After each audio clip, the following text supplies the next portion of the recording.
Om Swastiastu. Hari ini kita dari kelompok 1 akan mempresentasikan manajemen risiko dengan tema konsep risiko. Sebelum kita memulai materi, mohon izin memperkenalkan diri terlebih dahulu. Saya Muhammad Rizal Farobi, NPM 002, dan saya Kadek Widayanti, NPM 025. Berikut presentasi kelompok kami. Manajemen risiko merupakan suatu usaha untuk kegiatan menganalisis dalam risiko di suatu perusahaan bertujuan untuk efektivitas dan efisiensi yang lebih tinggi. Karena itu, kenapa kita perlu memahami konsep-konsep risiko untuk mencakup materi manajemen risiko ini sendiri supaya kita mengerti. Kata risiko sendiri banyak diartikan dalam berbagai pengertian dan sudah banyak dipakai oleh kebanyakan orang. Oleh karena itu, memahami definisi dari literatur lain diharapkan memahami arti konsep risiko itu sendiri semakin jelas. Beberapa definisi perlu diperingatkan bahwa subjek risiko sendiri sangat kompleks dari berbagai bidang yang berbeda. Tak diherankan bahwa jika konsep risiko sendiri memiliki arti yang berbeda pula. Definisi risiko terbagi menjadi 5. Nomor 1, risk is the change of loss, yaitu risiko adalah kerugian. Change of loss digunakan untuk menunjukkan keadaan di mana terjadi suatu keterbukaan terhadap kemungkinan suatu kerugian. Sebaliknya, jika digunakan dalam istilah statistik, maka change yang digunakan untuk menunjukkan tingkat probabilitas akan terjadi timbulnya masalah tertentu. Yang kedua, risk the possibility of loss, yaitu risiko adalah kemungkinan kerugian. Istilah dari probabilitas ini merupakan suatu peristiwa yang diantaranya 0 dan 1, dan definisi ini hampir sama dengan pengertian konsep risiko dalam kegiatan sehari-hari.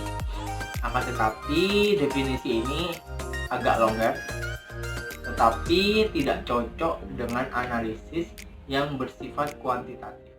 Ketiga, risk is uncertainty, yaitu risiko adalah kerugian. Tampaknya ada suatu risiko berhubungan dengan ketidakpastian, yaitu adanya risiko dan adanya ketidakpastian. Oleh karena itu, dapat dikatakan bahwa risiko itu sama artinya dengan ketidakpastian. Keempat, risk is the dispersion of actual from expected result, yaitu risiko merupakan penetapan hasil aktual dari hasil yang diharapkan. Ahli statistik sudah mengidentifikasi risiko sebagai derajat penyimpangan ini dari titik di atas rata-rata. Oleh karena itu, banyak mekanisme asuransi yang menggunakan teori probabilitas. Tidak heran bahwa jika banyak yang mencakup materi statistik dan risiko dan ketidakpastian. Untuk risiko muncul karena adanya ketidakpastian, sedangkan ketidakpastian menyebabkan munculnya risiko. Untuk risiko sendiri, muncul peluang risiko dapat diukur, sedangkan peluang ketidakpastian tidak dapat diukur. Selanjutnya ada sumber risiko. Sumber risiko menimbulkan suatu kondisi yang kondusif terhadap suatu bencana. Tentu saja di sini akan menimbulkan suatu kerugian. Nah, salah satu bentuk penyimpangan ini tentu saja tidak kita harapkan kategori dalam sumber risiko. Nah, yang pertama ada sumber risiko sosial. Tentu saja pemeran utama di sini adalah masyarakat.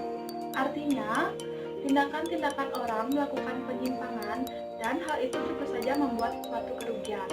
Nah, sebagai contoh dalam perkembangan suatu swalayan, di sini tingkat risiko dari swalayan itu berkembang tentunya semakin tinggi. Nah, salah satunya itu adalah pencurian. Di sini pencurian itu tentu saja bukan dilakukan oleh pihak luar, tetapi bisa saja dilakukan oleh karyawan.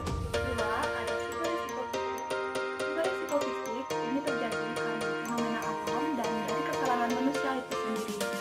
Contoh dari fenomena alam itu misalnya petir. Penyebab fisiknya itu adalah mana kabar itu mengalami kecacatan dan mengalami arus tembak. Ketiga, ada sumber risiko ekonomi. Banyak sumber risiko yang dihadapi perusahaan bersifat ekonomi. Contohnya, inflasi, fluktuasi lokal, dan ketidakstabilan perusahaan industri. Jenis risiko dibagi menjadi dua. Yang pertama, ada risiko murni. Risiko murni adalah kemungkinan kerugian ada dan keuntungannya tidak ada. Sebagai contoh yaitu banjir. Seorang penduduk yang berada di daratan rendah relatif lebih besar terkena banjir daripada penduduk yang berada di daratan tinggi. Dari risiko murni itu sendiri, yang pertama ada risiko asing. Di sini disebabkan oleh hal-hal yang tidak kita inginkan, sebagai contoh kebakaran dalam suatu gedung.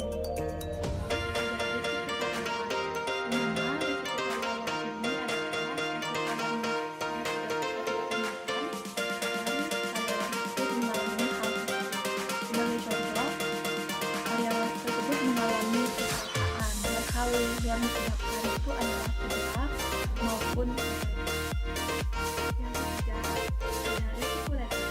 Di sini artinya hal yang terjadi tidak sesuai dan dokumentasinya pun tidak sesuai dengan perusahaan akan mengalami perselisihan dan perusahaan lain akan menyalahkan. Ada risiko spekulatif. Risiko spekulatif adalah risiko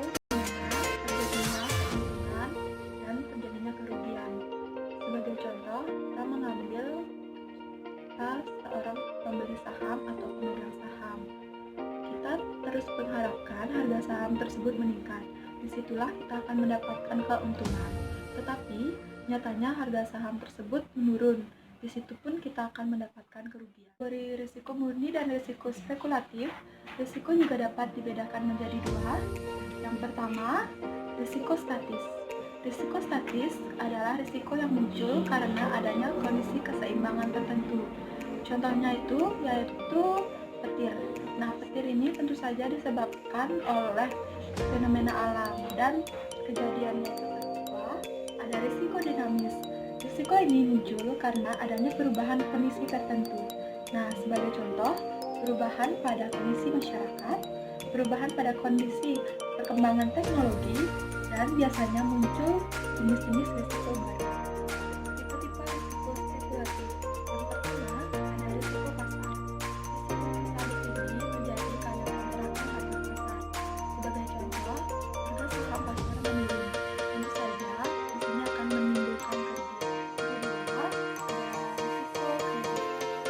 Ini terjadi karena tidak bisa memenuhi kewajibannya pada perusahaan.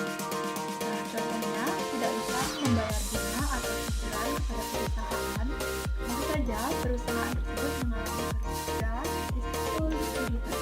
Di sini risikonya itu kas tidak terpenuhi, kemudian risikonya itu penjualan cepat tidak bisa karena ketidaklikuidan dan gangguan pasar.